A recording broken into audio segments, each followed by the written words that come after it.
the White House less than 2 weeks before Election Day, and we are bringing you state-by-state coverage of the battlegrounds here on Top Story. And tonight our focus is North Carolina, one of the biggest battleground prizes on the map this year, and the only one that former President Trump won in 2020. This is how it ended up in 2020, by the way. Since Kamala Harris took over the top of the ticket, Democrats have been optimistic about flipping the state. But new reporting from NBC News shows the Harris campaign is now less bullish about the vice president's chances in the Tar Heel state. One campaign official telling NBC News of all the 7 battlegrounds, North Carolina seems to be a little bit slipping away.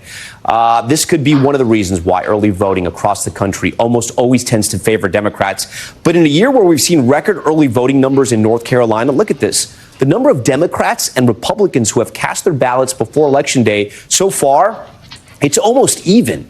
A potentially troubling sign for Harris. The other major questions hanging over North Carolina in 2024, the impact of Hurricane Helene, which left nearly 100 people dead across the state and devastated communities in more than a dozen counties.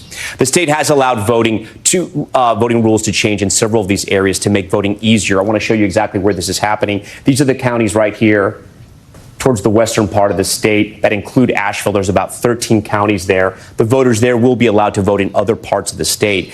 Tonight, we're going to take you through the keys to a North Carolina win for both candidates and which counties will help us tell the story of the state on election night. I want to start with Vice President Harris. So the first key to victory for her is to drive turnout in Democratic strongholds. Let me show you exactly where these are. So we're talking about, obviously, Raleigh. This area is known as the Research Triangle. Mecklenburg County. This is Charlotte, another big one. We're going to talk about this in just a minute. And another metro area a lot of people maybe aren't familiar with if they don't live in North Carolina, the Triad, which includes Greensboro and High Point and Winston-Salem as well. Another big point for her, the second key for Harris, not getting annihilated in the rural areas of the state. If you look at North Carolina, like a lot of these battlegrounds, there is a lot of red here. But a governor like Roy Cooper, who's the current governor of North Carolina, he's a Democrat, but he was able to win because he was able to make sure he did not get completely annihilated in those red counties. And for the third key for Harris, overperforming in Mecklenburg County. As we were talking about again, this is going to be huge here in Charlotte. It's a county that is majority minority. She has to drive up those African American votes along with the Hispanic vote as well.